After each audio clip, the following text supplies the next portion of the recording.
ವಶ ಮಾಡಿಕೊಳ್ಳೋದು ಅಂತ ಒಂದು ಮಾತಿದೆ. ಅಂದರೆ ನಾವು ಮನಃಶುದ್ಧಿಯನ್ನು ಮಾಡಬೇಕಾದ್ರೆ ಜಿತಾಸನೋ ಜಿತಶ್ವಾಸ, ಒಂದು ಆಸನ ಜಯ, ಕೂಡೋದನ್ನು ಕಲಿಬೇಕಂತೆ. ಅಂದರೆ ಒಂದೇ ಭಂಗಿಯಲ್ಲಿ ಕೂಡೋದು, ನಮಗೆ ಯಾವ ಆಸನ ಹೊಂದತ್ತೋ ಅದನ್ನು ಆಫ್ ಮಾಡ್ಕೋಬೇಕು. 10 ಬಾರಿ ನಮ್ಮ ಕೈಕಾಲುಗಳನ್ನು ಆಡಿಸ್ತಾ ಇದ್ದರೆ ಧ್ಯಾನ ಆಗೋದಿಲ್ಲ ಅಂತ. ಧ್ಯಾನಕ್ಕೆ ಇದು ಅಂಗ, ಧ್ಯಾನದಲ್ಲಿ ಯೂನಿಫಾರ್ಮ್ ಇದು. ಆಮೇಲೆ ಜಿತಶ್ವಾಸ, ಪ್ರಾಣವನ್ನು ಗೆಲ್ಲೋದು. ಸಾಮಾನ್ಯವಾಗಿ ಪ್ರಾಣ ಗೆಲ್ಲೋದು ಅಂದರೆ ಇವತ್ತಿರೋದು ಪ್ರಾಣಾಯಾಮ ಮಾಡಿದರೆ ಪ್ರಾಣ ಗೆಲ್ಬೋದು, ಅದು ಇಂದ್ರಿಯ ನಿಗ್ರಹಕ್ಕೆ ಒಂದು ಹೌದು. ಆದರೆ ಮುಖ್ಯ ಪ್ರಾಣದೇವರನ್ನು ಗೆಲ್ಲೋದು ಬರೀ ಪ್ರಾಣಾಯಾಮ ಮಾಡಿದರೆ ಆಗೋದಿಲ್ಲ. ಆಚಾರ್ಯರು ಒಂದು ಮಾತಂತಾರೆ, ಭಕ್ತ್ಯಾ ಪ್ರಾಣಂ ವಶೇ ನೀತ್ವ. ದೇವರಲ್ಲಿ ಭಕ್ತಿಯನ್ನು ಮಾಡಿದರೆ ಮುಖ್ಯ ಪ್ರಾಣದೇವರು ಒಲಿತಾರೆ ವಿನಃ, ನೀನು ರೇಚಕ, ಪೂರಕ, ಕುಂಭಕ ಅಂತ ಕರೀತಾರೆ ಅದನ್ನು, ಪ್ರಾಣಾಯಾಮವನ್ನು. ಅದು ಮಾಡಿದ ಕ್ಷಣ್ಯ ನಿನಗೆ ಪ್ರಾಣದೇವರು ಒಲಿಬೇಕು ಅಂತಿಲ್ಲ. ಯಾವುದೇ ದೇವತೆಗಳನ್ನು ನಾನು ಒಲಿಸಿಕೊಳ್ಳೋದು ಅಂದರೆ, ನಾನೇನೋ ಪದಾರ್ಥವನ್ನು ಕೊಟ್ಟರೆ ಅವರು ಪ್ಲೀಸ್ ಮಾಡ್ತಾರೆ, ಅದು ನಾವು ನೀವು ಆಗಬಹುದೇ ವಿನಃ, ದೇವತೆಗಳಲ್ಲಿ ನಾನು ಪ್ರೀತಿಯನ್ನು ಮಾಡಿದಾಗ ಕೊಡುವ ಪದಾರ್ಥದಕ್ಕಿಂತ ಅದರ ಹಿಂದಿರುವ ಭಾವನೆಗೆ ಅವರು ಮೆಚ್ಚೋದಂತೆ. ಇವನು ರಾವಣ ಪ್ರಾಣದೇವರನ್ನು ಅಥವಾ ತನಗೆ ಉಪದ್ರವ ಕೊಡಲಿಕ್ಕೆ ಬಂದಿದ್ದಾರೆ ಅಂದರೆ ಸ್ವಲ್ಪ ತಗ್ಗಿ ಬಗ್ಗಿ ಇದ್ದಿದ್ರೆ ಸಿಕ್ಕಿರೋರೋ ಏನೋ. ನಾನು ಅವರನ್ನು ಹಿಡಿತೇನೆ ಅಂದರೆ ಯಾಕೆ ಸಿಗ್ತಾರೆ ಮುಖ್ಯ ಪ್ರಾಣದೇವರು? ದೇವರು ಪ್ರಾಣದೇವರು ಯಾರು ನಮಗೆ ಸಿಗಬೇಕಾದ್ರೆ ಭಕ್ತಿ ಬಂಧನ ವಶಃ, ಭಕ್ತಿಯನ್ನು ಬಂಧನಕ್ಕೆ ವಶನಾಗ್ತಾನೆ. ಅದು ಆಗಬೇಕಾಗಿಲ್ಲ, ಅವರ ಸ್ವಭಾವ ಅಷ್ಟೆ. ಭಕ್ತಿಗೂ ಏನು ಬರ್ಕೊಟ್ಟಿಲ್ಲ ದೇವರು, ನೀನು ಭಕ್ತಿಯನ್ನು ಮಾಡಿದರೆ ನಾನು ಒಲಿತೀನಿ ಅಂತ. ಆದರೆ ಒಲಿತೇನೆ ಅಂತ ಇವನೇನು ಮಾಡಿದ, ಇವನನ್ನು ಅಕ್ಷಕುಮಾರನ್ನು ಕೊಟ್ಟು ಕಳಿಸ್ದ. ಅಕ್ಷಕುಮಾರ, ನೀನು ಹೋಗಿ ಆ ಕೋತಿಯನ್ನು ಹಿಡ್ಕೊಂಬಾ. ಆಯಿತು ಅಂತ ಅವನು ಬಂದ್ಯಾನೆ. ಅವನೇನು ಮಾಡಿದ, ಇವರು ಪ್ರಾಣದೇವರ ಮೇಲೆ ಏನೋ ಪ್ರಯೋಗ ಮಾಡಲಿಕ್ಕೆ ಹೋದಾಗ ಗರಗರ ಕೆಲವು ಪ್ರಾಣದೇವರ ಪಾದದಲ್ಲಿ ಒಬ್ಬ ಇರ್ತಾನೆ, ಅವನನ್ನೇ ಅಕ್ಷಕುಮಾರ ಅಂತ. ಕೆಲವು ಪ್ರತಿಮೆಗಳು, ಪ್ರಾಚೀನ ಪ್ರತಿಮೆಗಳಲ್ಲಿ, ಓಹೋ ನಿಮ್ಮನೆಲ್ಲೂ ಇದೆಯಾ? ಸರಿ, ಅವನು ಅಕ್ಷಕುಮಾರ ಅಂತ, ರಾವಣನ ಮಗ. ಅವನನ್ನು ಗರ ತಿರುಗಿಸಿ ತಲೆ ಒಡೆದು ಅವನ ಮೇಲೆ ಪಾದ ಇಟ್ಟದ್ದು ಅಂತ. ಹಾಗಾಗಿ ಅಕ್ಷಕುಮಾರ ಸತ್ತೇ ಹೋದ. ಇದಾದ ಮೇಲೆ ಅವನಿಗೆ ಸುದ್ದಿ ಬಂತು, ಯಾರ್ಯಾರನ್ನು ಕಳಿಸಿದ್ರೂ ವಾಪಸ್ ಬರ್ತಾ ಇಲ್ಲ. ಭಕ್ತಿಯಿಂದ ಏನಾದರೂ ಪ್ರಾಣದೇವರ ಹತ್ರ ನಾವು ಆರಾಧನೆ ಮಾಡಿದರೆ ಬೇಡಿದ್ದನ್ನು ಕೊಡ್ತಾರೆ. ಮುಖ್ಯ ಪ್ರಾಣದೇವರು ಇಂಥದ್ದು ಕೊಡಲ್ಲ ಅಂತಿಲ್ಲ. ಅದರಲ್ಲೂ ಕ್ಷಿಪ್ರಪ್ರಸಾದ ಅಂತ ಕೆಲವು ದೇವತೆಗಳು ನಿಧಾನಕ್ಕೆ ರಿಯಾಕ್ಟ್ ಮಾಡ್ತಾರಂತೆ. ಮುಖ್ಯ ಪ್ರಾಣದೇವರು ಹಾಗಲ್ಲ, ಸ್ವಲ್ಪ ಸ್ಪೀಡಾಗಿ, ಅವ್ರಕ್ಕಿನ್ನ ಸ್ಪೀಡು ರುದ್ರದೇವರು. ಕ್ಷಿಪ್ರಪ್ರಸಾದ ಇವರು ತುಂಬ ಫಾಸ್ಟು, ಬೇಗ ವರ ಕೊಡ್ತಾರೆ. ಆ ನಂತರದಲ್ಲಿ ಮುಖ್ಯ ಪ್ರಾಣದೇವರು ವರ ಕೊಡ್ತಾರೆ. ಇದಾದ ಮೇಲೆ ಮುಖ್ಯ ಪ್ರಾಣದೇವರು ಅಕ್ಷಕುಮಾರನ್ನು ಕೊಂದು ಅಲ್ಲೇ ಕೂತಿಯಾರು. ಆದ ಮೇಲೆ ಇವನು ರಾವಣನಿಗೆ ಸುದ್ದಿ ಬಂತು, ಏನಿದು ಹೋದವರು ಯಾರೂ ಬರ್ತಾ ಇಲ್ಲ, ಏನಾಯ್ತಿದು, ನಾನೇನಾದರೂ ತಪ್ಪು ಮಾಡಿದ್ನ? ಅವನಿಗೆ ಕೆಲವೆಲ್ಲ ನೆನಪಾಯ್ತು. ಅಯೋಗ್ಯರಿಗೆ ನೆನಪಾದರೆ ತಕ್ಷಣ ಪ್ರಾಯಶ್ಚಿತ್ತ ಮಾಡಿಕೊಳ್ಳುವ ಅನ್ನೋದು ಬುದ್ಧಿ ಬರೋದಿಲ್ಲ. ಇಬ್ಬರಿಗೂ ಗೊತ್ತಾಗತ್ತೆ, ಯೋಗ್ಯರಿಗೂ ಅಯೋಗ್ಯರಿಗೂ. ಆಚಾರ್ಯರು ಒಂದು ಮಾತು ಹೇಳ್ತಾರೆ, ತಪ್ಪು ಮಾಡೋದು ತಪ್ಪಲ್ಲ, ತಪ್ಪು ಮಾಡಿದ ಮೇಲೆ ಪಶ್ಚಾತ್ತಾಪ ಪಟ್ಟರೆ ಅವನು ಏನೇ ಪ್ರಾಯಶ್ಚಿತ್ತ ಮಾಡಿಕೊಂಡು ಸಾರ್ಥಕ ಅಂತ. ಹೋಮವೋ ಹವನವೋ ತೀರ್ಥ ಕ್ಷೇತ್ರ ಯಾತ್ರೆಯೋ ಏನೋ ಮಾಡ್ತೀವಿ. ಯಾವಾಗ ನಾನು ಮಾಡಿದ್ದು ತಪ್ಪು ಅನ್ನೋ ಭಾವನೆ ಅವನಿಗಿದ್ರೆ ಪ್ರಯೋಜನ ಇದೆಯಂತೆ. ಪಶ್ಚಾತ್ತಾಪ ಇರಬೇಕಂತೆ. ಪಶ್ಚಾತ್ತಾಪ ಆ ಶಬ್ದವೇ ಹೇಳತ್ತೆ, ಪಶ್ಚಾತ್, ಆ ನಂತರದಲ್ಲಿ ತಾಪ, ತಪಿಸೋದು. ಅಯ್ಯೋ ನಾನು ಹೀಗೆ ಮಾಡಬಾರ್ದಾಗಿತ್ತು ಅಂತ. ಇವನು ಹವನ ಇಟ್ಕೊಂಡ. ಯಾರೋ ಕೇಳಿದ್ರು, ಯಾಕೆ ಹೋಮ ಇಟ್ಕೊಂಡ್ರಿ? ನಮ್ಮ ಅಪ್ಪ ಅಮ್ಮ ಹೊಡ್ಕೋತಾ ಇದ್ರು ರೀ, ಅದಕ್ಕೆ ಇಟ್ಕೊಂಡ ಇದ್ದರೆ ಅದು ಪ್ರಯೋಜನ ಇಲ್ಲಂತೆ. ದೇವರಲ್ಲಿ ನಾನು ಕೇಳ್ಕೋಬೇಕೇನೋ ತಪ್ಪನ್ನು ಮಾಡಿದ್ದೇನೆ, ನಾನು ಸಹಜ, ತಪ್ಪು ಮಾಡೋದು ಸಹಜ. ಆದರೆ ನಮ್ಮಪ್ಪ ನೀನು ಕ್ಷಮಿಸಲ್ಲ ಅಂದರೆ ಇನ್ಯಾರು ಕ್ಷಮಿಸಬೇಕು ಅಂತ ದೇವರನ್ನು ಪ್ರಾರ್ಥನೆ ಮಾಡಿದರೆ ದೇವರು ಒಲಿತಾನೆ. ಮುಖ್ಯ ಪ್ರಾಣದೇವರಂತೂ ವಿಶೇಷವಾಗಿ ಅನುಗ್ರಹ ಮಾಡ್ತಾರೆ. ಇವ್ರಿಗೆ ಅದು ವಿವೇಕ ಬರಲಿಲ್ಲ. ನನ್ನ ಸಮಾನನಾದ ಶಕ್ತಿ ಇರೋನನ್ನೇ ಕೊಂದಿಯಾನೆ, ಬೇಡ ಅಂದ್ಕೊಳ್ಳಿಲ್ಲ ಇವನು. ನೋಡೋಣ, ಇನ್ನೊಂದು ಸಲ ಪ್ರಯತ್ನ ಮಾಡೋಣ. ಇಂದ್ರಜಿತ್ತು, ನೀನು ಹೋಗಿ ಬಾ, ನೀನು ಇಂದ್ರನನ್ನೇ ಗೆದ್ದವನು ಅಂತ. ಅವನು ಬಂದ್ಯಾನೆ. ಅವನು ಬಂದಾಗ ಇವನು ವಿಚಾರ ಮಾಡಿದ. ಇಂದ್ರಜಿತ್ ಕೇಳ್ದ, ಅಪ್ಪ ಕೋತಿಯನ್ನು ಹಿಡ್ಕೊಂಬ ಅಂತ ಇದೆಯಲ್ಲ, ಪ್ರಾಣ ಸಮೇತ ಹಿಡ್ಕೊಂಬರ್ಲೋ ಅಥವಾ ಪ್ರಾಣ ಹೋದ್ರೂ ಪರವಾಗಿಲ್ವೋ? ರಾವಣ ಅಂದ, ನೀ ಪ್ರಾಣ ಸಮೇತ ವಾಪಸ್ ಬಾ, ಆಮೇಲೆ ಹೋದವರೆಲ್ಲ ಕೃಷ್ಣಾರ್ಪಣ ಹಾಕ್ಸಿ ಯಾರದು ಮುಖ್ಯ ಪ್ರಾಣದೇವರನ್ನು ವಿರೋಧ ಮಾಡಿಕೊಳ್ಳಿಕ್ಕಾಗತ್ತಾ? ಅವನು ಇದ್ದದ್ದರಿಂದ ನಮ್ಮೆಲ್ಲ ವ್ಯಾಪಾರಗಳು, ಆವವನು ನೆಲೆಸೆ ಹರಿತಾ ನೆಲೆಸುವನು, ಆವವನು ತೊಲಗೆ ಹರಿತಾ ತೊಲಗುವನು. ಒಂದು ನಮ್ಮ ದೇಹದಲ್ಲಿ ಮುಖ್ಯ ಪ್ರಾಣದೇವರು, ದೇವರು ಎಲ್ಲಿವರೆಗೂ ಇರ್ತಾನೆ ಅಂದರೆ ಪ್ರಾಣ ಇರೋವರೆಗೂ. ಇಷ್ಟಕ್ಕೆ ಮಾತ್ರ ಸೀಮಿತ ಅಲ್ಲ, ಯಾರ ಮೇಲೆ ಪ್ರಾಣದೇವರ ಅನುಗ್ರಹ ಇದೆ ಅಲ್ಲಿ ದೇವರು ಬರ್ತಾನಂತೆ. ಶ್ರೀಮದಾಚಾರ್ಯರು ಒತ್ತಿ ಒತ್ತಿ ಹೇಳ್ತಾರೆ. ರಾಮಾಯಣದ ಕಾಲದಲ್ಲಿ ಸುಗ್ರೀವ ರಾಮನ ಅನುಗ್ರಹಕ್ಕೆ ಪಾತ್ರನಾದ, ಅದೇ ಕೃಷ್ಣಾವತಾರದಲ್ಲಿ ಅದೇ ಸುಗ್ರೀವ ಸೂರ್ಯಾಂಶ ಸಂಭೂತ ಕರ್ಣನಾಗಿ ಹುಟ್ಟಿದಾಗ ಹೆಜ್ಜೆ ಹೆಜ್ಜೆಗೆ ತಿರಸ್ಕೃತನಾದ ಕಾರಣ ಏನು? ಅಲ್ಲಿ ಮುಖ್ಯ ಪ್ರಾಣದೇವರ ಹಿಂದೆ ಬಿದ್ದಿದ್ದ, ಇಲ್ಲಿ ಮುಖ್ಯ ಪ್ರಾಣದೇವರನ್ನ ಹಿಂದೆ ಹಾಕದ. ಅದಕ್ಕೆ ಇಲ್ಲಿ ಆ ವಾಲಿಯನ್ನ ಕೊಂದ ರಾಮಚಂದ್ರ ಇಲ್ಯಾಕೆ ಅರ್ಜುನನ ಸಾರಥಿ ಆದ? ಅದು ಭೀಮನ ಅನುಜ ಆದ. ಹಾಗಾದ್ರೆ ಅವರ ಇಂಡಿವಿಜುವಾಲಿಟಿ ಅಲ್ಲ, ಈ ಭೀಮನಿಗೆ ಸಂಪರ್ಕ ಇದೆಯೋ ಇಲ್ಲೋ? ಮುಖ್ಯ ಪ್ರಾಣದೇವರ ಕಡೆಯಿಂದ ಬಂದಿದ್ಯಾ? ದೀನಂ ದೂನಂ ಶರಣಾಗತಂ ಅನಾಥಂ ಏನಂ ಉದ್ಧರ ಇತಿ ವಿಜ್ಞಾಪನ ಕರ್ತೃಣಾಂ ಅಂತ ರಾಘವೇಂದ್ರ ಸ್ವಾಮಿಗಳಂತಾರೆ. ದೇವರು ನಮ್ಮ ಐಡೆಂಟಿಟಿ ಕೇಳೋದೆ ನೀನ್ಯಾರು ಅಂತ ಕೇಳಲ್ಲಂತೆ. ನೀನು ಯಾರು ಅಂತ ಏನಾದರೂ ಹೇಳಲಿಕ್ಕೆ ಹೋದ್ರು, ನಾನು ಮುಖ್ಯ ಪ್ರಾಣದೇವರ ಸ್ತೋತ್ರವನ್ನು ಪಾರಾಯಣ ಮಾಡಿದ ಒಬ್ಬ ನಿನ್ನ ದಾಸ, ಎಸ್ ಅಂತಾನಂತ. ಇಲ್ಲ ನಾವು ಪ್ರಾಣದೇವರು ಬರಲಿಲ್ವಾ, ಅವ್ರಿಗೆ ಯಾಕೆ ಸುಮ್ಮನೆ ತೊಂದರೆ, ನಾನೇ ಬಂದೇನೆ ಎದ್ದೋಗು ಅಂತಾನೆ. ಉನ್ನತ ಪ್ರಾರ್ಥಿತ ಶೇಷ ಸಂಸಾಧಕಂ ಸನ್ನತಾಲೌಕಿಕಾನಂದದ ಶ್ರೀಪದಂ ಭಿನ್ನಾಕರಮಾಶಯ ಪ್ರಾಣಿ ಸಂಪ್ರೇರಕಂ ತನ್ನ ಕಿನ್ನೇತಿ ವಿದ್ವತ್ಸು ಮೀಮಾಂಸಿತಂ ಪ್ರೀಣಯಾಮೋ ವಾಸುದೇವಂ ದೇವತಾಮಂಡಲಾಖಂಡಮಂಡನಂ ಪ್ರೀಣಯಾಮೋ ವಾಸುದೇವಂ ಪ್ರೀಣಯಾಮೋ ವಾಸುದೇವಂ. ಉನ್ನತ ಪ್ರಾರ್ಥಿತ, ಹಿರಿಯ ಮಂದಿ ದೇವರಲ್ಲಿ ಬೇಡಿದರೆ ಎಲ್ಲ ಈಡೇರಿಸ್ತಾನೆ. ಇದೇ ರಾಮಾಯಣದಲ್ಲೇ ಮುಂದೆ ಬರುವಂತಹ ಪ್ರಸಂಗ, ವಿಭೀಷಣ ರಾವಣನನ್ನು ಬಿಟ್ಟು ಬರ್ತಾನೆ. ಇನ್ನೇನು ಯುದ್ಧ ಪ್ರಾರಂಭ ಆಗಬೇಕು. ಪ್ರಾಯ ಒಬ್ಬ ದೇಶದ ಪ್ರಧಾನವಾದ ಪೋಸ್ಟಲ್ಲಿದ್ದಂಥವನು ಯುದ್ಧದ ಟೈಮಲ್ಲಿ ಇನ್ನೊಂದು ದೇಶಕ್ಕೆ ಬರ್ತಾನೆ ಅಂದರೆ ಯಾರು ಒಪ್ಕೊಳ್ತಾರೆ? ಅವನು ಇಲ್ಲಿ ಸೀಕ್ರೆಸಿನೆಲ್ಲ ಅಲ್ಲಿ ಹೇಳಿಬಿಟ್ರೆ, ಹೇಳಿ ಕೇಳಿ ರಾವಣನ ತಮ್ಮ. ಈಗ ನಾವು ಯುದ್ಧಕ್ಕೆ ಸನ್ನದ್ಧರಾಗಿದ್ದೀವಿ, ನಂಗೆ ರಾವಣ ಬೇಡ ಅಂತ ಇಲ್ಲಿ ಬರ್ತೀಯಾನೆ. ಎಲ್ಲ ಕಪಿಗಳಂದ್ರು, ದಯಮಾಡಿ ಇವನನ್ನು ಸೇರಿಸ್ಕೋಬೇಡ್ರಿ, ಎಲ್ಲರೂ ಒಂದೇ, ಇವನು ಬೇಹುಗಾರಿಕೆ ಸ್ಪೈ ಆಗಿ ಬರ್ತಾ ಇದ್ದಾನೆ ನಮ್ಮಲ್ಲಿ, ದಯಮಾಡಿ ಬೇಡ. ಎಲ್ಲರೂ ಅವರ ವಾದ ಚೆನ್ನಾಗಿತ್ತು, ಎಲ್ಲರೂ ಅಂದರು ಬೇಡ, ವಿಭೀಷಣನ್ ಸೇರಿಸ್ಕೋಬೇಡ್ರಿ. ಶ್ರೀರಾಮಚಂದ್ರ ಒಂದೇ ಒಂದು ಹನುಮಪ್ಪನ ನೋಡ್ದ. ಹನುಮಪ್ಪ ನೀ ಏನು ಹೇಳ್ತೀವೋ ಅದು ಮಾಡ್ತೇನೆ, ಸ್ವಾಮಿ ಅವನ್ನ ಇಟ್ಕೊ ಅಂದರು. ಯಾಕೆ? ಹನುಮಂತ ದೇವರು ಎಲ್ಲರಿಗೂ ಹೇಳ್ತಾರೆ, ನಮ್ಮ ರಾಮನಿಗೆ ಒಂದು ವೇಳೆ ಇವನು ತೆಗೆದುಕೊಂಡು ಹೋಗಿ ನಮ್ಮ ಸೀಕ್ರೆಸಿ ಹೇಳಿದ್ರೂ ಭಯ ಇಲ್ಲ. ಇನ್ನೂ ನಿಮಗೆಲ್ಲ ಹೇಳ, ನಾವೆಲ್ಲ ಇದ್ದದ್ದರಿಂದ ರಾಮನಿಗೆ ಗೆಲುವಾಯಿತು ಅನ್ನೋ ಪೆದ್ದತನನ್ನು ಬಿಟ್ಟುಬಿಡಿ, ನಮಗೆಲ್ಲ ಇವನು ಕೊಟ್ಟ ಆಪರ್ಚುನಿಟಿ. ಜಗತ್ತಿನ ಸೃಷ್ಟ್ಯಾದಿಗಳನ್ನು ಕಣ್ಣು ಮುಚ್ಚಿ ಕಣ್ಣು ತೆಗೆಯೋದರಲ್ಲಿ ಮಾಡುವ ಶ್ರೀರಾಮಚಂದ್ರನಿಗೆ ಈ ರಾವಣ ಒಂದು ಸಣ್ಣ ತುತ್ತು. ಅದು ಇಷ್ಟೆಲ್ಲ ದೇವರು ಸೇತುವೆಯನ್ನು ಕಟ್ಟಿ ನಮ್ಮನ್ನೆಲ್ಲ ಕಟ್ಕೊಂಬಂದ. ಓ ನಾವಿಲ್ಲದೆ ಇದ್ರೆ ಆಗಲ್ಲ ಅನ್ಕೋಬೇಡ್ರಿ, ರಾಮ ಇಲ್ಲದೆ ಇದ್ರೆ ನಮಗಿದು ಯಾವುದು ಸಿಗ್ತಾ ಇರಲಿಲ್ಲ ಅನ್ಕೊಳ್ರಿ, ಪುಣ್ಯ ಬರುತ್ತೆ. ಶ್ರೀಮದಾಚಾರ್ಯರು ಭಾಗವತದ ಒಂದು ಅರ್ಧ ಶ್ಲೋಕ, ಆಮೇಲೆ ತಾತ್ಪರ್ಯದಲ್ಲಿ ಇನ್ನರ್ಧ ತಾವು ಎರಡು ಇಂಟರ್ಪ್ರಿಟೇಷನನ್ನು ಕೊಡ್ತಾರೆ.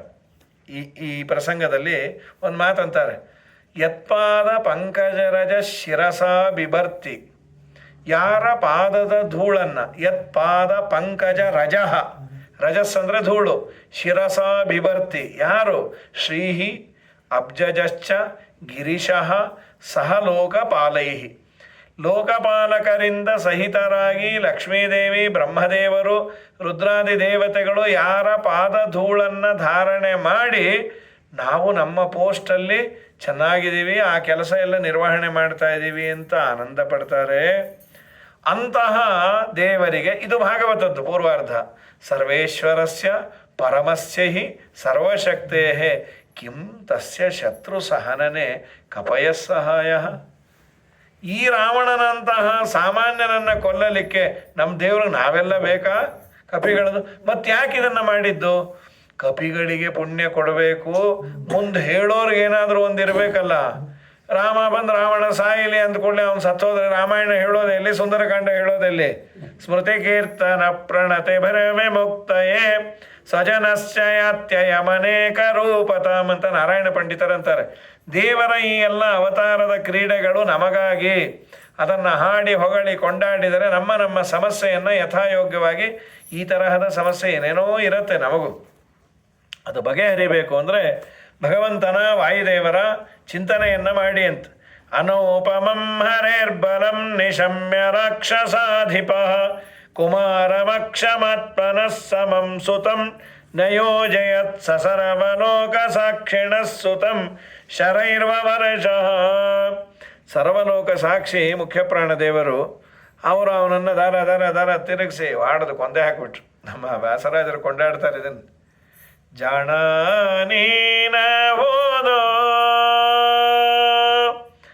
ಮುಖ್ಯ ಪ್ರಾಣ ನೀನ ಹೋದೋ ರಾಣಿ ಭಾರತಿ ರಮಣಗೆ ಎಣಗಾಣೆ ಜಗ ಶ್ರೀ ತ್ರಿಭುವನದೊಳಗೆ ಸಕಲ ಪ್ರಾಣಿಗಳ ಹೃದಯದಲ್ಲಿ ಮುಖ್ಯ ಪ್ರಾಣ ನೀನಲೆ ಪ್ರಾಣ ನೆನೆಸಿದೆ ಜಾಣ ನೀನಹುದೋ ಧೀರ ನೀನಹುದೋ ವಾಯುಕುಮಾರ ನೀನಹುದೋ ಕೋರಿದವರಿಗೆ ಮನೋರಥಂಗಳ ಬಾರಿ ಬಾರಿಗೆ ಕೊಡುವೆನೆನುತಲಿ ಕ್ಷೀರ ನದಿ ತೀರದಲ್ಲಿ ನೆಲೆಸಿದ ಮಾರುತಾವತಾರ ಹನುಮ ಜಾಣ ನೀನಹುದೋ ದಿಟ್ಟ ನೀನಹುದೋ ಬೆಟ್ಟವ ತಂದಿಟ್ಟವ ನೀನಹುದೋ ಅಟ್ಟ ಬಡಿದ ಅಕ್ಷಕುಮಾರನ ಕುಟ್ಟಿ ಬೇಗದಿ ಕೆಡಹಿ ಲಂಕೆಯ ಸುಟ್ಟು ಸೀತೆಗೆ ಉಂಗುರವನೇ ಕೊಟ್ಟ ಮೂಜಗದ ಜಟ್ಟಿ ಹನುಮ ನೀನು ಜಾಣ. ಭಗವಂತನ ಕೆಲಸವನ್ನು ಅಕ್ಷಕುಮಾರನ ಒಂದೇ ಕ್ಷಣದಲ್ಲಿ ಇಲ್ಲದಂತೆ ಮಾಡಿದ ಮಹಾನುಭಾವ. ಅಂಥ ಸಮರ್ಥ ನೀನು ಅಂತ ಇಂದ್ರಜಿತ್ತು ಬಂದ. ಇವನಾದರೂ ಆ ಅಣ್ಣನ ತಮ್ಮನ ಕೊಂದಿಯಾನೆ, ಸ್ವಲ್ಪ ನೋಡೋಣ. ಇದು ವಿವೇಕ ಇಲ್ಲದೆ ಇದ್ದಾಗ ಅವನಿಗಾದ ನಮ್ಗೆ ಯಾಕೆ ಆಗತ್ತೆ?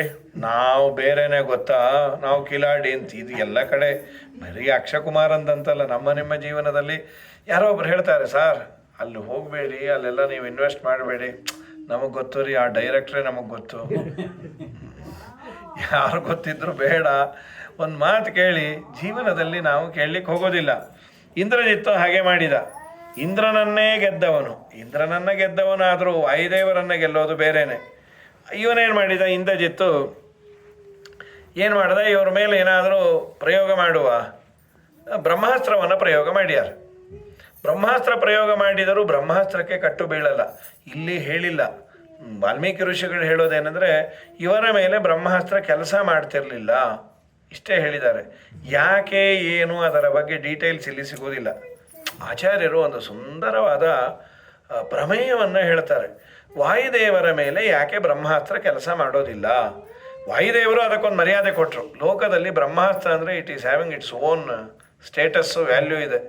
ಮಯಾವರ ವಿಲಂಘಿತಾಖ್ಯನೇ ಕಶ ಸ್ವಯಂಭುವ ಸಮಾನನೀಯ ಏವ ಮೇ ತತೋತ್ರ ಮಾನಯಾಮ್ಯಹಂ.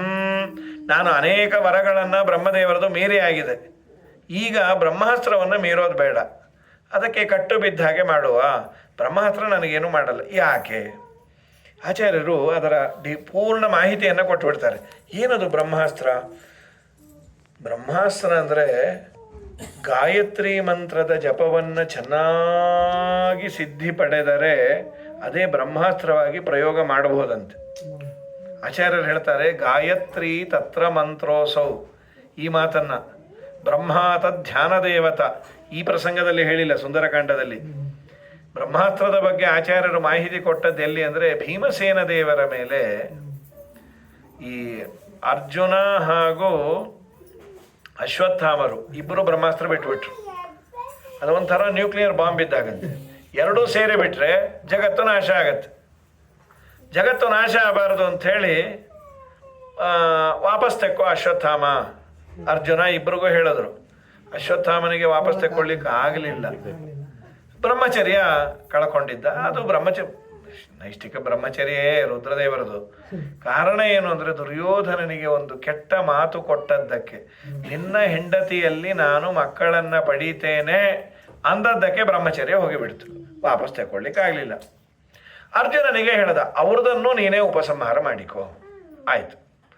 ಅರ್ಜುನ ಸಂಕಲ್ಪವನ್ನು ಮಾಡಿದ. ಉಪಸಂಹಾರ ಮಾಡ್ಕೋಬೇಕಾದ್ರೆ ಅವರದನ್ನು ಉಪಸಂಹಾರ ಮಾಡ್ಕೋಬೇಕಾದ್ರೆ ಒಂದು ಮಾತಂತಾನೆ ಅರ್ಜುನ, ಹೇ ಬ್ರಹ್ಮಾಸ್ತ್ರವೇ, ಅಶ್ವತ್ಥಾಮಾಚಾರ್ಯರಿಗೆ ಏನೂ ಆಗೋದು ಬೇಡ. ಆಚಾರ್ಯರು ತಕ್ಷಣ ಅಂದರು, ಸ್ವಲ್ಪ ಆಡ್ ಆಗಿದೆ ಅಲ್ವಾ, ನಿನ್ನ ಮೇಲೆ ಅಸ್ತ್ರ ಪ್ರಯೋಗ ಮಾಡಿದಾಗ ನನಗೇನೂ ಆಗೋದು ಬೇಡ ಅನ್ಬೇಕು, ಅಶ್ವತ್ಥಾಮಾಚಾರ್ಯರಿಗೆ ಏನೂ ಆಗೋದು ಬೇಡ ಯಾಕಂದ? ಏನು ಅದ್ಭುತ ಪ್ರಮೇಯವನ್ನು ತಿಳಿಸ್ಯಾರೆ ಅಂದರೆ, ಬ್ರಹ್ಮಾಸ್ತ್ರದ ಸ್ವಭಾವ ಏನಂತೆ ಅಂದರೆ ಫೇಲ್ ಆಗೋದೇ ಇಲ್ಲ. ನೀನು ಯಾರಿಗನ್ನ ಅಪ್ಲೈ ಮಾಡಿದ್ರೆ ಅಲ್ಲಿ ಕೆಲಸ ಮಾಡಲೇಬೇಕು. ಒಂದು ವೇಳೆ ಅಲ್ಲಿ ಕೆಲಸ ಮಾಡದೇ ಇದ್ದರೆ ಬಿಟ್ಟವನಿಗೆ ಬಂದು ಹೊಡಿಯತ್ತಂತದ. ರೌಡಿ ಇದ್ದಾಗದು ಅವನಿಗಾದ್ರೂ ಹೊಡಿತೇನೆ, ಇಲ್ಲ ನಿಂಗಾದ್ರೂ ಹೊಡಿ, ನನಗೆ ದುಡ್ಡು ಬೇಕು. ಸರಿ ಆಯಿತು. ಅಲ್ಲಿ ಅವರು ಬ್ರಹ್ಮಾಸ್ತ್ರವನ್ನು ಪಾಂಡವರ ಮೇಲೆ ಪ್ರಯೋಗ ಮಾಡಿದರೆ ಪಾಂಡವರ ಮೇಲೆ ಅದು ಕೆಲಸ ಮಾಡ್ತಾ ಇತ್ತಲ್ಲ, ಇಬ್ಬರ ಮೇಲೆ ಬ್ರಹ್ಮಾಸ್ತ್ರ ಪ್ರಯೋಗ ಕೆಲಸ ಮಾಡೋದಿಲ್ಲ ಅಂತ ಆಚಾರ್ಯರು. ಯಾರವರಿಬ್ಬರು? ಏನೂ ಅಪರಾಧ ಮಾಡದ ಆಮ್ ಆದ್ಮಿ, ಅವನ ಪಾಡಿಗೆ ಅವನಿದ್ರೆ ಅವನ ಮೇಲೆ ಬ್ರಹ್ಮಾಸ್ತ್ರ ಪ್ರಯೋಜನ ಆಗೋದಿಲ್ಲ ಅಂತ. ಇನ್ನೊಂದು, ಬ್ರಹ್ಮಾಸ್ತ್ರಕ್ಕೆ ಯಾರು ಅಭಿಮಾನಿ, ಯಾರು ಅದರ ಸಿದ್ಧಿಯನ್ನು ಪಡೆದ ಓನರ್ ಅಂತಿರ್ತಾನೆ, ಅವನ ಮೇಲೆ ಕೆಲಸ ಮಾಡೋದಿಲ್ಲಂತೆ. ಇಲ್ಲಿ ಪಾಂಡವರ ಮೇಲೆ ಕೆಲಸ ಮಾಡಲ್ಲ. ಮೊದಲನೇದೇನು ತೊಂದರೆ ಇಲ್ಲ, ಯಾಕೆಂದರೆ ಅವರು ಯುದ್ಧ ಮಾಡಿದ್ದರಿಂದ ಅವ್ರ ಮೇಲೆ ಕೆಲಸ ಮಾಡಬೇಕು. ಎರಡನೇ ರೀಸನ್ ಏನಾದರೂ ಇದೆಯಾ? ಹೌದು. ಏನದು? ಪಾಂಡವರಲ್ಲಿ ಯಾರಾದರೂ ಬ್ರಹ್ಮಾಸ್ತ್ರಕ್ಕೆ ಅಭಿಮಾನಿ ಇದ್ರು ಅಂತ ಶ್ರೀಮದಾಚಾರ್ಯರು. ಯಾರು? ಭೀಮಸೇನ ದೇವರು, ವಾಯುದೇವರು. ಗಾಯತ್ರಿ ಆ ಸಂದರ್ಭದಲ್ಲಿ ಹೇಳ್ತಾರೆ, ಅದು ಭೀಮನ ಮೇಲೆ ಕೆಲಸ ಮಾಡ್ತಿರ್ಲಿಲ್ಲ. ಭೀಮನ ಮೇಲೆ ಕೆಲಸ ಮಾಡದೇ ಇದ್ದರೆ ವಾಪಸ್ ಹೋಗಿ ಅಶ್ವತ್ಥಾಮನಿಗೆ ಬಡಿಯುತ್ತೆ. ಅದಕ್ಕೆ ಅವ್ರಿಗೇನು ಒಳ್ಳೇದಾಗಲಿ. ಏನದರ ಡೀಟೇಲ್ಸ್ ಏನು ಅಂದಾಗ ಶ್ರೀಮದಾಚಾರ್ಯ ಅಂದರು, ಗಾಯತ್ರಿ ತತ್ರ ಮಂತ್ರೋಸೋ ಬ್ರಹ್ಮ ತಧ್ಯಾನ ದೇವತಾ. ಗಾಯತ್ರಿ ಮಂತ್ರವೇ ಬ್ರಹ್ಮಾಸ್ತ್ರದ ಮಂತ್ರ. ಅದನ್ನು ಚೆನ್ನಾಗಿ ಸಿದ್ಧಿ ಪಡೆದರೆ ಬ್ರಹ್ಮದೇವರೇ ಅದಕ್ಕೆ ಧ್ಯಾನದ ದೇವತೆ. ಆ ಎಲ್ಲ ವೇದಗಳ ದ್ರಷ್ಟಾರರು ಬ್ರಹ್ಮದೇವರೇ. ಪರಮಾತ್ಮ ನೆಕ್ಸ್ಟ್ ಋಷಿಗಳು ಎಲ್ಲ ವೇದಗಳ ಮಂತ್ರ. ನಾವು ಮಧ್ವಾಚಾರ್ಯರಿಗೆ ಆಶ್ರಮ ಆದಾಗ ವೇದಾಭಿಮಾನಿಗಳಿಗೆ ಸಂತೋಷ ಆಯ್ತಂತೆ. ಯಾಕೆ? ನಾಳೆಯಿಂದ ಇವರು ಓಂ ಅಂತಾರೆ ಅಂತ. ಅನಂತ ಮಾತ್ರಾಂತ ಮುದಾಹರಂತಿಯಂ ತ್ರಿಮಾತ್ರ ಪೂರ್ವಂ ಪ್ರಣವೋಚ್ಚಯಂ ಬುಧಾಹ ತದಾ ಭವದ್ಭಾವಿ ಚತುರ್ಮುಖಾಕೃತಿ ಜಪಾಧಿಕಾರಿ ಯಸಿರಸ್ಯ ಸೂಚಿತಃ.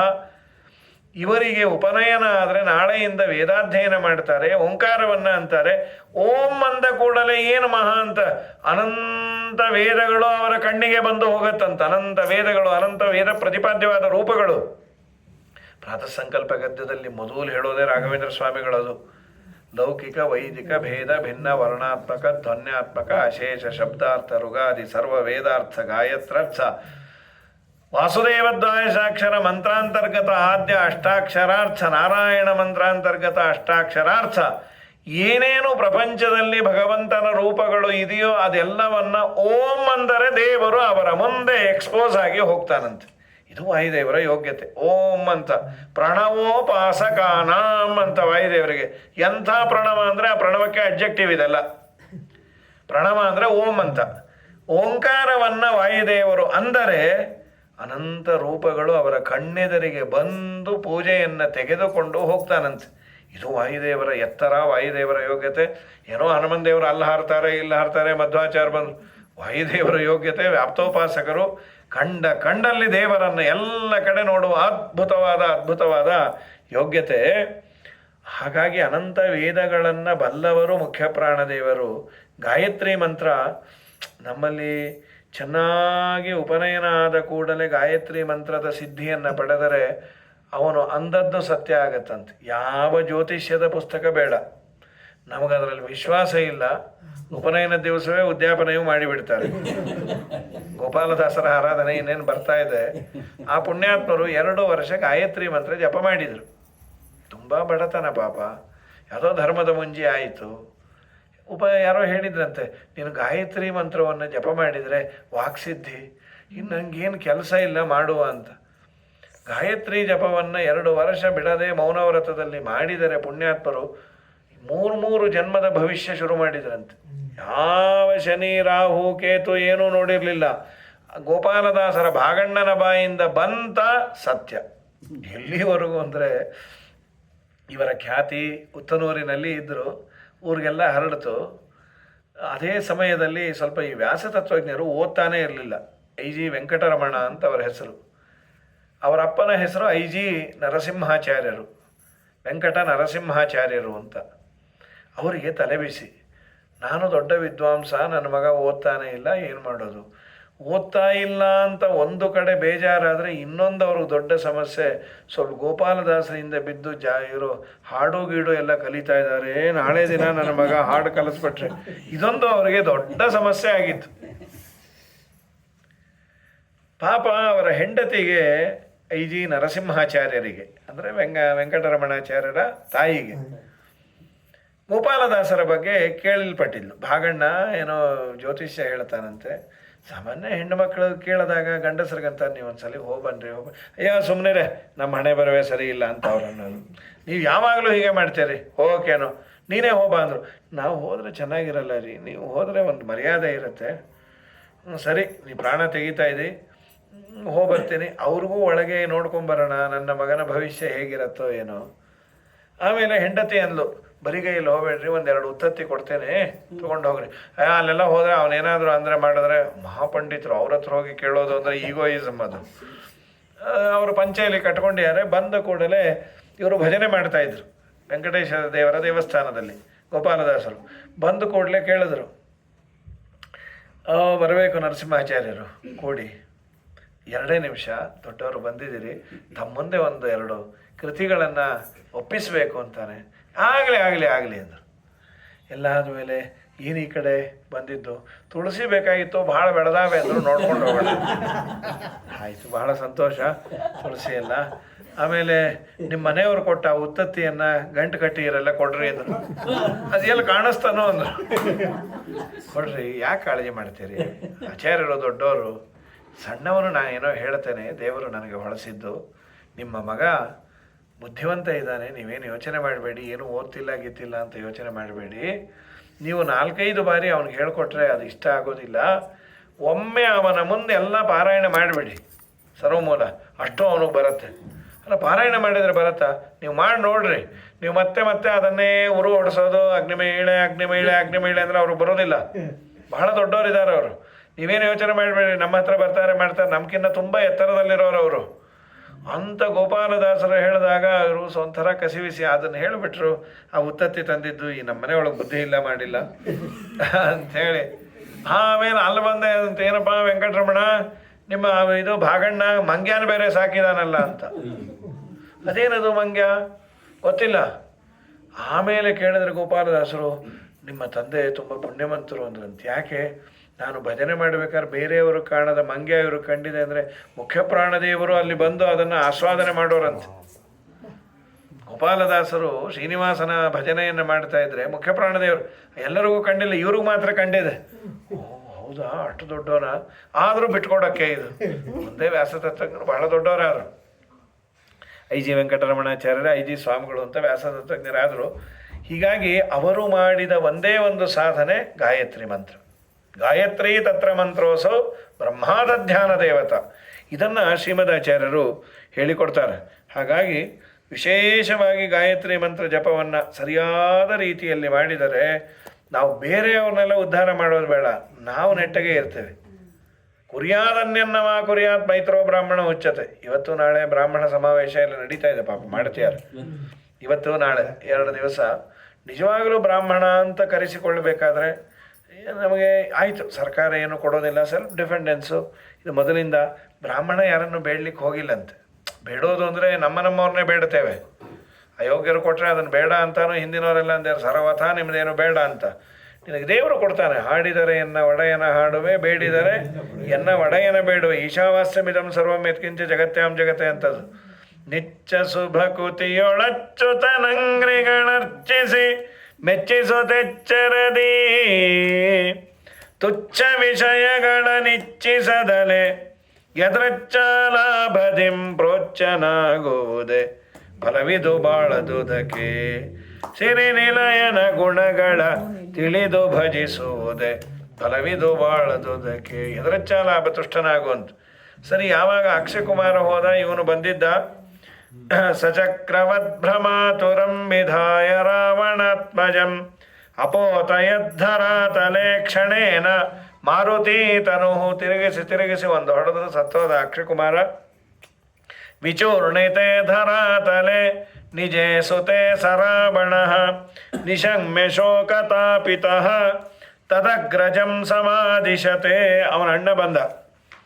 ಇವನು ಬ್ರಹ್ಮಾಸ್ತ್ರವನ್ನು ಪ್ರಯೋಗ ಮಾಡಿದ ಕೂಡಲೇ ಹನುಮಂತ ದೇವರು ಕಟ್ಟು ಬಿದ್ದ ಹಾಗೆ ಆಯಿತು. ಸಂತೋಷ ಆಯಿತು. ಅಂತೂ ಸದ್ಯ ಸಿಕ್ಕಾಕೊಂಡ. ಈ ಇಂದ್ರಜಿತ್ತಿನ ಜೊತೆ ಬಂದವ್ರಿಗೆಲ್ಲ ಸಂತೋಷ ಆಯಿತು. ಓ ಸಿಕ್ತು ಅಂತ ಯಾವುದಾದ್ರೂ ಬೇರೆ ಹಗ್ಗ ತಂದಿದ್ರು, ಅದನ್ನು ಕಟ್ಟಿಟ್ಬಿಟ್ರು. ಬ್ರಹ್ಮಾಸ್ತ್ರ ಹೊಟ್ಟೋಯ್ತು. ಬ್ರಹ್ಮಾಸ್ತ್ರಕ್ಕೆ ಒಂದು ಮರ್ಯಾದೆ ಇದೆ. ಅದನ್ನು ಅಪ್ಲೈ ಮಾಡಿದ ಮೇಲೆ ಅದ್ರ ಮೇಲೆ ಸಂದೇಹ ಪಡಬಾರ್ದು. ಈ ಬೇರೆ ಹಗ್ಗ ಕಟ್ಟಿದ್ರೆ ಬ್ರಹ್ಮಾಸ್ತ್ರಕ್ಕೆ ಅಪಮಾನ ಮಾಡಿದಾಗೆ. ಎಲ್ಲ ಕಡೆ ಇರುತ್ತಲ್ರಿ. ಈಗ ನಮ್ಮ ಮನೆಗೆ ಸ್ವಾಮಿಗಳನ್ನು ಕರೆಸಿದ್ದೀವಿ. ಸ್ವಾಮಿಗಳು ಪೂಜೆ ಎಲ್ಲ ಮುಗಿಸಿ ಏನೋ ಅರ್ಜೆಂಟ್ ಇತ್ತು, ಹೋಗಿ ಬಂದರು. ಮತ್ತೆ ಇನ್ನೊಮ್ಮೆ ಎರಡನೇ ಸ್ನಾನ ಮಾಡಿ ನೈವೇದ್ಯ ಮಾಡಿ ಆಮೇಲೆ ಎಲ್ಲರಿಗೂ ತೀರ್ಥ ಕೊಡ್ತೀನಿ ಅಂತ ಅಂದರು ಅನ್ಕೊಂಬೋಣ. ಆಗ ಮನೆ ಯಜಮಾನ ಏನನ್ನಬೇಕು, ಅವಶ್ಯ ಸ್ವಾಮಿ ನೀವು ಬಂದಿದ್ದೆ ನಮ್ಮ ಭಾಗ್ಯ ಅನ್ನಬೇಕು. ಸ್ವಾಮಿ ನಿಮ್ಮ ಕೆಲಸ ಎಲ್ಲ ಮುಗಿಸ್ಕೊಂಬನ್ನಿ, ನೀವು ಬರೋದು ಲೇಟ್ ಆದರೆ ನೈವೇದ್ಯ ನಾ ಮಾಡಿಬಿಟ್ಟಿರ್ತೀನಿ ಅಂದರೆ ಮೂತಿಗೆ ಹೊಡಿತೀನಿ ಅಂತ. ನಿನ್ನ ನೈವೇದ್ಯ ನೀನೇ ತಿನ್ಕೋ. ಅದು ಪ್ರೋಟೋಕಾಲ್. ಅದು ದೊಡ್ಡವರು ಬಂದಾಗ ನಾನು ನೈವೇದ್ಯ ಮಾಡ್ತೀನಿ, ನಾ ಪೂಜೆ ಮಾಡ್ತೀನಿ, ಇದೆಲ್ಲ ಅನ್ಬಾರ್ದು. ದೊಡ್ಡವರು ಬಂದಾಗ ಮುಗೀತು. ನಿನ್ನ ದೇವ್ರ ಬೆಟ್ಟಿಗೆ ಮುಚ್ಚಿಟ್ಟೋ ಇಲ್ಲ ಬಚ್ಚಿಟ್ಟಿರಬೇಕು. ಸೊ ಮುಖ್ಯ ಪ್ರಾಣದೇವರನ್ನು ಬಂಧನ ಮಾಡಬೇಕು ಅಂತ ಬ್ರಹ್ಮಾಸ್ತ್ರವನ್ನು ಪ್ರಯೋಗ ಮಾಡಿದರೆ, ಬ್ರಹ್ಮಾಸ್ತ್ರಕ್ಕೆ ಅವರೇ ಕಟ್ಟು ಬಿದ್ದಂತೆ ಮಾಡಿ ಇವರೇನು ಮಾಡಿದರು, ಬಬಂದೋರ್ ಅನ್ಯ ಪಾಶಕೈಹಿ, ಬೇರೆ ಪಾಶಗಳನ್ನು ತೆಗೆದುಕೊಂಡು ಕಟ್ಟಿದ್ರು. ಬ್ರಹ್ಮಾಸ್ತ್ರ ಹೊಟ್ಟೋಯ್ತು. ಹೊಡ್ಕೊಂಬಿಟ್ಟ ಇಂದ್ರ ಇತ್ತು. ನಿಮ್ಮನ್ನು ಯಾವನು ಕಟ್ಟು ಅನ್ನೋ ಸ್ವಾಮಿ, ಅವನು ಗಟ್ಟಿಯಾಗಿ ಹಿಡಿಬೇಕು ಅಂತ. ಬ್ರಹ್ಮಾಸ್ತ್ರ ಹೊಟ್ಟೋಯ್ತು. ಹನುಮಂತ ದೇವರಂದರು, ಪೋತೆ ಪೋನಿ, ನಾನು ನಿಮ್ಮ ಹಿಂದೆ ಬರ್ತೀನಿ, ಒದ್ದಾಡಿ ಸಾಯಬೇಡ, ನಿಮ್ಮ ಅಪ್ಪ ನೋಡೋದೇ ನಂಗೆ ಕೆಲಸ. ಸರಿ ನೀನೇ ಬರ್ತೀಯ? ಇವ್ರ ಪಾಪ ಇಂದ್ರಜಿತ್ತಿನ ಸೈನಿಕರೆಲ್ಲ ಅಂತೀಯಾರು, ಇಂದ್ರಜಿತ್ತಿಗೆ ಜಯವಾಗಲಿ. ಲೋ ಜಯಗೆ ಅಲ್ಲೋ ಅವರೇ ಬರ್ತಾ ಇರೋದು, ನಾನೇನು ಇಲ್ಲಿಲ್ಲ, ನಾನೇನು ಮಾಡಿಲ್ಲ, ಸುಮ್ಮನೆ ನನಗೆ ಇದನ್ನೆಲ್ಲ ಹೇಳಬೇಡ್ರಿ. ಹಾಗಾಗಿ ನಮೇಸ್ತ್ರ ಬಂಧಸ್ಯ ಚ ಶಕ್ತಿರಸ್ತಿ ವಿಮೋಕ್ಷಣೆ ಲೋಕಗುರೋ ಪ್ರಭಾವಾತ್. ನಮ್ಮ ವಾಲ್ಮೀಕಿ ಋಷಿಗಳು ಬರೀತಾರೆ, ನಮೇಸ್ತ್ರ ಬಂಧಸ್ಯ ಚ, ಈ ಅಸ್ತ್ರ ನನ್ನನ್ನು ಬಂಧನ ಮಾಡೋದಿಲ್ಲ, ಯಾಕೆಂದರೆ ಬ್ರಹ್ಮದೇವರ ವರ ಇದೆ ನನಗೆ. ಇತ್ಯೇವ ಮತ್ವ ವಿಹಿತೋಸ್ತ್ರ ಬಂಧೋ ಮಯ ಆತ್ಮಯೋನೇ ಅನುವರ್ತಿತವ್ಯ. ಆದರೂ ನಾನು ಬ್ರಹ್ಮದೇವರಿಗೆ ನಾನು ಬಗ್ಗೆ ಇರಬೇಕು, ಬಗ್ಗೆ ಇರ್ತೇನೆ ಅಂಥೇಳಿ ಇಷ್ಟು ಮಾಡಿದ್ರು. ಅಹೋ ಮಹತ್ ಕರ್ಮ ಕೃತಂ ನಿರರ್ಥಕಂ. ಇಷ್ಟಾದ ಮೇಲೆ ಎಲ್ಲ ವ್ಯತ್ಯಾಸ ಮಾಡಿಬಿಟ್ರಿ ಅಂತ ಅವನು ಬೈದ. ಸರಿ, ಕರ್ಕೊಂಬಂದರು. ಕರ್ಕೊಂಬಂದ ಮೇಲೆ ತುಂಬ ಚೆನ್ನಾಗಿದೆ. ರಾವಣನಿಗೂ ಹಾಗೂ ಕಾನ್ವರ್ಸೇಷನು ಎಲ್ಲಕ್ಕಿನ್ನ ಒಂದು ಮಾತಿಲ್ಲಿ ವಾಲ್ಮೀಕಿ ಋಷಿಗಳಂತಾರೆ, ರಾವಣನನ್ನು ನೋಡಿದ ಕೂಡಲೇ ಹನುಮಂತ ದೇವ್ರಿಗೆ ಅನ್ನಿಸ್ತಂತೆ, ಏನು ನಿನ್ನ ಮುಖದ ವರ್ಚಸ್ಸು, ನೀನೇನಾದರೂ ಸರಿ ಇದ್ದಿದ್ರೆ, ನಿನ್ನಲ್ಲಿ ಒಂದೇ ಒಂದು ಮೈನಸ್ ಇದೆ, ಪರಸ್ತ್ರೀಯರಲ್ಲಿ ನಿನಗೆ ಮನಸ್ಸು. ಅದೇನಾದರೂ ಇರಲಿಲ್ಲ ಅಂತಾಗಿದ್ದರೆ, ಆ ಅಧರ್ಮ ಇರಲಿಲ್ಲ ಅಂದರೆ ಇಂದ್ರ ಪದವಿಯನ್ನು ಆಳೋ ಯೋಗ್ಯತೆ ನಿನ್ನ ಮುಖದಲ್ಲಿದೆ. ದೇವರೊಂದು ಮೈನಸ್ ಇಟ್ಬಿಟ್ಟಿಯಾನೆ. ಯದ್ಯಧರ್ಮ. ತುಂಬ ಚೆನ್ನಾಗಿದೆ ಆ ಮಾತುಗಳು. ಇವರಂತಾರೆ, ಅಹೋ ರೂಪಂ ಅಹೋ ಧೈರ್ಯಂ ಅಹೋ ಸತ್ವಂ ಅಹೋದ್ಯುತಿ ಅಹೋ ರಾಕ್ಷಸ ರಾಜಸ್ಯ ಸರ್ವಲಕ್ಷಣಯುಕ್ತತ ಯದ್ಯಧರ್ಮೋ ನಬಲವಾನ್ ಸ್ಯಾದಯಂ ರಾಕ್ಷಸೇಶ್ವರ ಸ್ಯಾದಯಂ ಸುರಲೋಕಸ್ಯ. ಇವನೇನಾದರೂ ಧಾರ್ಮಿಕ, ಇದೊಂದೇ ರೀ ನಮ್ಮಲ್ಲಿ. ದೇವರು ಎಲ್ಲ ಯೋಗ್ಯತೆ ಸರ್ವಚಿತ್ತಾರ ಮಸಿ ನುಂಗ್ತು ಅಂತ ಒಂದು ಅಧರ್ಮದಲ್ಲಿ ತುಂಬ ಆಸಕ್ತರಾಗ್ಬಿಟ್ಟಿರ್ತೀವಿ. ಈ ಅಧರ್ಮ ಅನ್ನೋದು ಮನುಷ್ಯನನ್ನು ತುಂಬ ಹಾಳು ಮಾಡುತ್ತೆ. ಹರಿವಂಶದಲ್ಲಿ ಒಂದು ಪುಟ್ಟ ಕಥೆ. ರಾಜ ರಜಿ ಅಂತ ಒಬ್ಬ, ಅವನು ಮಹಾಪರಾಕ್ರಮಿ. ಇಂದ್ರದೇವರು ದೈತ್ಯರ ಜೊತೆ ಯುದ್ಧ ಆಡಬೇಕಾದ್ರೆ ಗೆಲುವು ಬರ್ತಾನೆ ಇಲ್ಲ, ರಿಸಲ್ಟೇ ಇಲ್ಲ. ದಿನ ಹೊಡೆದಾಟ ಸಾಕಾಗೋಯ್ತು. ಆಮೇಲೆ ಬ್ರಹ್ಮದೇವರನ್ನು ಕೇಳಿದ್ರು, ಭೂಲೋಕದಲ್ಲಿ ರಜಿ ಅಂತ ಒಬ್ಬ ಇದ್ದಾನೆ. ಅವನನ್ನು ನೀವು ಕರೆದುಕೊಂಡು ಬಂದು ಯುದ್ಧ ಮಾಡಿದರೆ ನಿಮಗೆ ಗೆಲುವಾಗತ್ತೆ. ರಜಿನ ಕರೆದ್ರು, ರಜಿ ಇನ್ನೇನು ಹೊರಡಬೇಕು, ಹೆಂಡತಿ ಮಕ್ಕಳು ಅಂದರು. ಅವ್ರು ಕರಿತೀನಿ ಅಂತ ಪೆದ್ದಾಗಿ ಹೋಗ್ಬೇಡ್ರಿ, ಏನು ಕೊಡ್ತಾರೆ ಕೇಳ್ರಿ. ಅಲ್ಲೇ ಅವ್ರು ಕರೆದಿರೋದೇ ಹೆಚ್ಚು, ಸುಮ್ಮನೆ ರೀ ಕರೆದಿರೋದೇ ಹೆಚ್ಚಂತೆ. ಸರಿ ಏನು ಕೇಳಲಿ? ಇಂದ್ರ ಪದವಿಯನ್ನೇ ಕೇಳ್ರಿ ಅಂದರು. ಅಯ್ಯೋ ನಿಮ್ಮ ಅಕ್ಕ ಕೆಟ್ಟಾಕ ಇಂದ್ರದೇವ್ರನ್ನ ಕೇಳಿದ್ರು. ಅಪ್ಪ ನೀ ಗೆದ್ರೆ ಇಂದ್ರ ಪದವಿ ಕೊಡ್ತೀಯ? ಅಲ್ಲೋ ನಾ ಗೆಲ್ಲೋದೇ ಇಂದ್ರ ಪದವಿ ಗಟ್ಟಿಯಾಗಿರಲಿ ಅಂತ, ನಿಂಗೆ ಕೊಡೋದಾದ್ರೆ ಹಣ ಹೋಗಲಿ, ಯುದ್ಧ ನಿಂತರೆ ಸಾಕು ಬಾ ಅಂದರು. ಯುದ್ಧ ನಿಲ್ತು, ಯುದ್ಧ ಗೆದ್ದರು, ಎಲ್ಲ ಆಯಿತು. ಆಮೇಲೆ ಇಂದ್ರ ಪದವಿ ಆಫರ್ ಮಾಡಿದ್ರು ರಜಿಗೆ. ಬೇಡ ಅಂದ್ಬಿಟ್ಟೆ, ಏನೋ ಹೆಂಡತಿ ಮಕ್ಕಳು ಇನ್ಫ್ಲೂಯೆನ್ಸ್ ಅಂತ ಕೇಳಿದೆ. ನಾನೆಲ್ಲಿ ನೀವೆಲ್ಲಿ, ನಾ ಭೂಲೋಕದಲ್ಲೇ ಇರ್ತೇನೆ, ಸಂತೋಷಪ್ಪ ಚೆನ್ನಾಗಿರು ಅಂತ ಆಶೀರ್ವಾದ ಮಾಡಿದರು. ರಜಿಗೆ 500 ಜನ ಮಕ್ಕಳಿದ್ರು, ರಾಜೇಯರು ಅಂತ. ಆ ರಾಜೇಯರಿಗೆ ಯಾರೋ ಹೇಳಿಕೊಟ್ರು, ನಿಮ್ಮಪ್ಪ ಇಂದ್ರ ಪದವಿಯಿಂದ ಬಿಟ್ಟುಬಿಟ್ಟ ಪೆದ್ದಾಗೆ, ನಿಮ್ಮದೇ ಅದು ಆಸ್ತಿ, ನೀವೊಂದು ನೋಟಿಸ್ ಅಂತ ಕೊಟ್ಬಿಟ್ರಿ, ಒಕ್ಕ ಆಸ್ತಿ ಇದ್ದ ಹಾಗೆ, ಇದು ನಮ್ಮ ಅಪ್ಪಂದು ಅಂತ.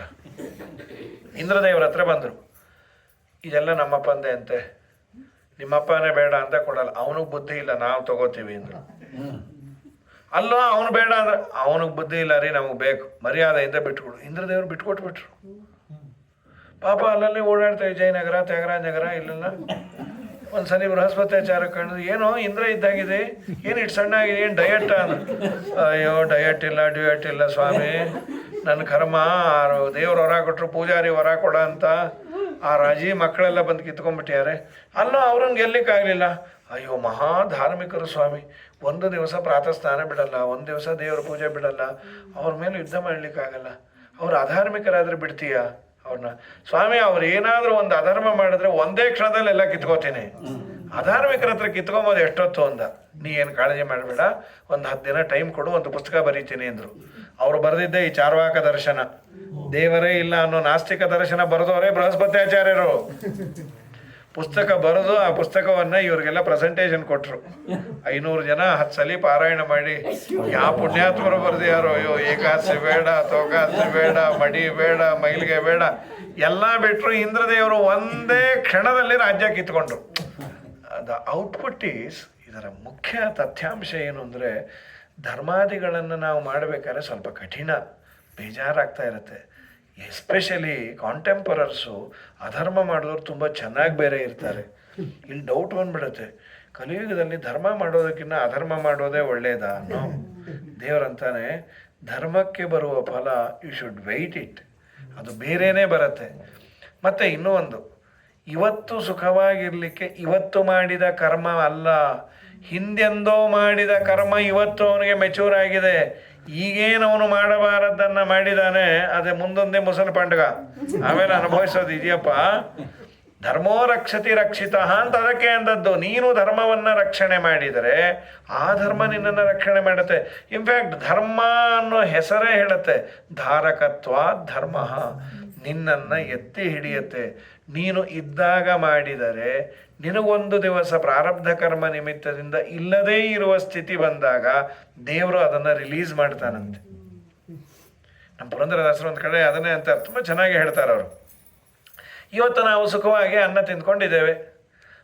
ನಿಮ್ಮ ಜೊತೆಯಲ್ಲಿ ಕಾಂಟೆಂಪರರ್ಸು ಒಪ್ಪತ್ತಿಗೆ ಗತಿ ಇಲ್ಲದೆ ಇರೋರು ಇದ್ದಾರೆ. ಇನ್ನೂ ಬೇರೆ ಬೇರೆ ದೇಶದಲ್ಲಿ ಆ ಗ್ರೀಸು ಗೀಸು ಎಲ್ಲೆಲ್ಲೋ ಅವ್ರಿಗೆ ತಿನ್ನೋಕೆ ಅನ್ನ ಇಲ್ಲ. ಇದು 500 ರೂಪಾಯಿಗೆ ಒಂದು ಬ್ರೆಡ್ಡು, 1000 ರೂಪಾಯಿಗೆ ಒಂದು ಲೋಟ ಕಾಫಿ, ಹೀಗೆಲ್ಲ ಆಗಿತ್ತು ಅಂತ ಹೇಳಿದರು.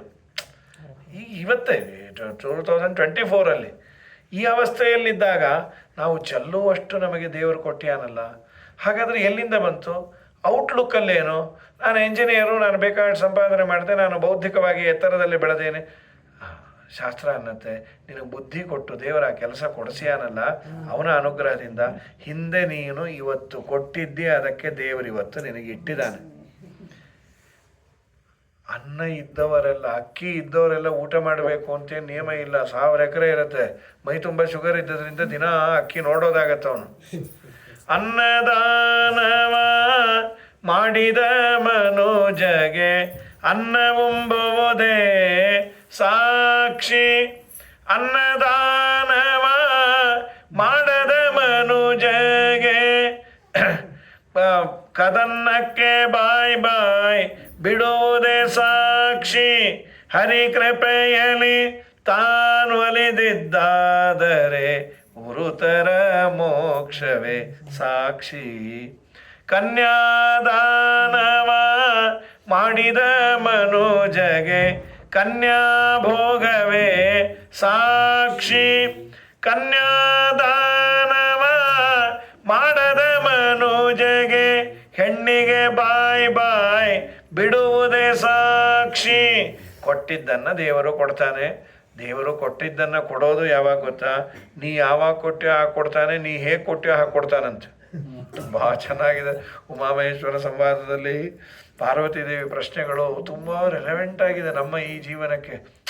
ನೋಡಿ, ಇವತ್ತೇನೋ ಸ್ವಲ್ಪ ನಮಗೆ ಕಾರು, ವೆಹಿಕಲ್ಸು ಇದೆಲ್ಲ ಇದೆ. ಹಿಂದೆಲ್ಲ ಬಾಬಾ ತುಂಬ ಆಸೆ ಇರೋದು ಅವ್ನಿಗೇನು, ಹಿಂದೆ ಅಂದರೆ ತುಂಬ ವರ್ಷದ ಕೆಳಗೆಲ್ಲ. ಈಗ ಇವತ್ತು ವೃದ್ಧಾಪ್ಯದಲ್ಲಿರುವವರಿಗೆ ಪಾಪ ಆಟೋದಲ್ಲಿ ಹೋಗೋದು ಕಷ್ಟ ಆಗೋದು, ತುಂಬ ಕಷ್ಟಪಡೋರು, ಅವ್ರಿಗೇನೂ ಸಿಕ್ಕಿಲ್ಲ. ಇಲ್ಲಿ ಪ್ರಶ್ನೆ ಏನು ಅಂದರೆ, ಕೊಡುವ ದೇವರು ಇದನ್ನು ಸಂಪತ್ತು ಕೊಟ್ಟ. ಅವ್ರಿಗೆ 70-80 ಆದಮೇಲೆ ಒಂದು 3 ಕಾರು, ಮಗ 1 ಕಾರು, ಮೊಮ್ಮಗ 1 ಕಾರು, ಅಳಿಯ 1 ಕಾರು, ಮನೆ ತುಂಬ ಕಾರುಬಾರೆ. ಇದನ್ನು ಕೊಡುವ ದೇವರು ಯಾಕೆ ಸಣ್ಣ ವಯಸ್ಸಿಗೆ ಕೊಡಬಾರ್ದು? ಅನುಭವಿಸ್ಬೋದಲ್ಲ. ಅದಕ್ಕೆ ರುದ್ರದೇವರು ಹೇಳೋದು ಏನು ಗೊತ್ತಾ? ಇವನು ಯಾವ ವಯಸ್ಸಿನಲ್ಲಿ ದಾನ ಶುರು ಮಾಡಿದ್ನೋ, ಇವನು ಹಿಂದಿನ ಜನ್ಮದಲ್ಲಿ ಇವನು 75-80 ವರ್ಷ ಆದಮೇಲೆ ಒಂದು 2 ವೀಲರ್ ಇತ್ತು, ಓಡ್ಸೋಕ್ಕಾಗಲ್ಲ ಅಂತ ಒಂದು ಆಚಾರ ಕೊಟ್ಟಿದ್ದ, ಕೃಷ್ಣಾರ್ಪಣ ಮಸ್ತು. ಅದಕ್ಕೆ ದೇವರು ಏನು ಮಾಡ್ತಾನೆ, ನೀ ಕೊಟ್ಟಿದ್ದಕ್ಕೆ 2x2 ಮಾಡಿ 4 ವೀಲರ್ ಕೊಡ್ತೇನೆ. ಯಾವಾಗ ನಿಂಗೆ ಹತ್ತಕ್ಕಾಗದೇ ಇದ್ದಾಗೆ ಕೊಡ್ತೇನೆ. ನೀನು ಓಡ್ಸೋಕ್ಕಾಗಲ್ಲ ಅಂತ ಕೊಟ್ಟಿ ಅಲ್ವಾ, ನಿಂಗೆ ಹತ್ತಕ್ಕಾಗದೇ ಇದ್ದಾಗೆ ಕೊಡ್ತೇನೆ. ಇದು ದೇವರು, ಇದನ್ನು ಉಮಾಮಹೇಶ್ವರ ಸಂವಾದದಲ್ಲಿ ಹೇಳ್ತಾಳು. ಹಾಗಾಗಿ ಕೊಡೋದನ್ನು ಯೋಗ್ಯ ಕಾಲದಲ್ಲಿ ಸಂತೋಷದಿಂದ ಕೊಡು. ತುಂಬ ಚೆನ್ನಾಗಿದೆ. ಕೆಲವರು ಸಂಪತ್ತಿರುತ್ತೆ, ತಿನ್ನೋ ಭಾಗ್ಯ ಇರಲ್ಲ. ಯಾಕೆ? ಅವನು ದಾನ ಧರ್ಮ ಮಾಡಿದ, ಸಂಪತ್ತು ಕೊಟ್ಟ, ಆದರೆ ಸಂತೋಷದಿಂದ ಕೊಡಲಿಲ್ಲಂತೆ. ಮತ್ತೇನು, ಹೆಂಡತಿ ಒತ್ತಾಯಕ್ಕೋ ಇನ್ಯಾತಕ್ಕೋ ಕೊಟ್ಟ. ಹಾಗಾದರೆ ನಿಮ್ಮ ಜೀವನದಲ್ಲಿ ಕೊಟ್ಟದ್ದನ್ನು ದೇವರು ಕೊಡ್ತಾನೆ, ಆದರೆ ಹೇಗೆ ಕೊಟ್ಟು, ಯಾವಾಗ ಕೊಟ್ಟು. ನೀನು ವೃದ್ಧಾಪ್ಯ ಬಂದ ಮೇಲೆ ಕೊಟ್ಟರೆ ವೃದ್ಧಾಪ್ಯ ಆದಮೇಲೆ ಮೆಚೂರ್ ಆಗುತ್ತೆ, ಸಣ್ಣ ವಯಸ್ಸಿಗೆ ಕೊಟ್ಟರೆ ಸಣ್ಣ ವಯಸ್ಸಲ್ಲೇ ಮೆಚೂರ್ ಆಗುತ್ತೆ. ಅದಕ್ಕೆ ನಮ್ಮಲ್ಲಿ ಹೇಳೋದು, ಆದಷ್ಟು ಬೇಗ ಸಣ್ಣ ವಯಸ್ಸಿನಲ್ಲೇ ಮಾಡೋದನ್ನು ಮಾಡು. ನಾಳೆ ನೋಡೋಣೆನ್ನ ಬ್ಯಾಡಣ್ಣ, ಕೇಳಣ್ಣ ನಿನ್ನ ಬಾಳು ಅಸ್ಥಿರವೆಂದು ತಿಳಿಯಣ್ಣ. ಬಾಳುವ ಕಾಲದಿ ಅವನು ಪಾಳೆಗಾರನಂತೆ ಬರಲು, ಕೋಳಿ ಪೆಳ್ಳೆ ಆಡುವಾಗ ಹಾಳು ಹದ್ದಿನಂತೆ ಒಯ್ಯುವ ಉರದೇವರ ಮಾಡಬೇಕಣ್ಣ. ಹಾಗಾಗಿ ಹನುಮಂತ ದೇವರು ವಿಶೇಷವಾಗಿ ಅನುಗ್ರಹವನ್ನು ಮಾಡಬೇಕು ಅಂದರೆ ಹೀಗಿರಬೇಕು ಅಂತ. ಇವನಂತಾನೆ, ಇವನು ಅಧಾರ್ಮಿಕನಾಗಿದ್ದರೆ ಇವನು ತುಂಬ ಎಚ್ಚರದಲ್ಲಿ ಇಟ್ಕೊಳ್ಳಿ ಅಂತಾರೆ ನಮಗೆಲ್ಲ. ಧರ್ಮ ಮಾಡಬೇಕಾದ್ರೆ ಸ್ವಲ್ಪ ಬೇಸರ ಅನಿಸತ್ತೆ, ಆದರೆ ಅದೇ ರಕ್ಷಣೆ ಮಾಡತ್ತೆ ಅಂತ ಸನಾತನ ಧರ್ಮದ ನಂಬಿಕೆ. ಹೀಗಾಗಿ ಇವನಂದ ರಾವಣ, ಕಪೇ ಕುತೋಸಿ ಕಶ್ಯಪ ಕಿಮರ್ಥಮೀದೃಶಂ ಕೃತಂ. ನೀನು ಯಾರು, ಎಲ್ಲಿಂದ ಬಂದು, ಏನು ಎತ್ತ? ನಾಳೆ ಹೇಳ್ತೀನಪ್ಪ ಅಂತ. ಯಾರು ಇವತ್ತು ಹೊತ್ತಾಗಿದೆ, ನಾಳೆ 10:30ಯಿಂದ 11:45 ಎಷ್ಟೊತ್ತಿಗೆ 10 ಆಗ್ಬೋದು. ನಾಳೆ ಆದರೂ ಹೇಳಿದ ಟೈಮಿಗೆ ಬರ್ತೀನಿ. ಅಂದರೆ 10:30 ಅಂತ ಮೊದಲು ಹೇಳಿತ್ತು ಪ್ರತಿಜ್ಞೆ. ಕರೆಕ್ಟ್ ನಿಮ್ದೊಂದೇ ಇದೆ. 10:30ಗೆ ಬರ್ತೇನೆ. 10:30ಯಿಂದ 11:45 12ರೊಳಗೆ ಮುಗಿಸ್ತೇನೆ. ಅದಕ್ಕೆ ತಕ್ಕ ಹಾಗೆ ನೀವೆಲ್ಲ ಮಾಡ್ಕೋಬೋದು. ಇವತ್ತು ಪಾಪ ತಡವಾಗಿ ಬಂದೆ, ಕ್ಷಮ್ಯತಾ.